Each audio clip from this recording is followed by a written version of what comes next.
ओम नमः शिवाय. मित्रांनो, हे आहे पेशवेकालीन रामेश्वर मंदिर. या मंदिरामुळेच या चौकाला रामेश्वर चौक हे नाव पडले. 235 वर्षापूर्वी हे सुंदर दगडी बांधकाम असलेले मंदिर जिवाजी पंत लिमये यांनी बांधले.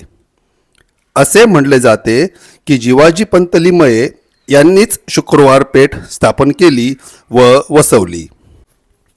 त्यांच्या या कामगिरीबद्दल पेशव्यांनी त्यांना खासगीवाले ही पदवी दिली.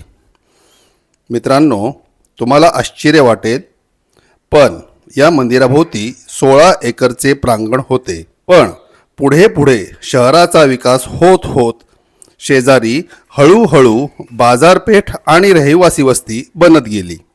असो, या सुंदर शिवमंदिरासमोर विष्णू मंदिर सुद्धा आहे. या मंदिरात शिवरात्री आणि कार्तिक पौर्णिमेला भाविक आवर्जून येतात. तर आपणही सश्रद्ध होऊन दर्शनाचा लाभ घ्यावा. ओम नमः शिवाय.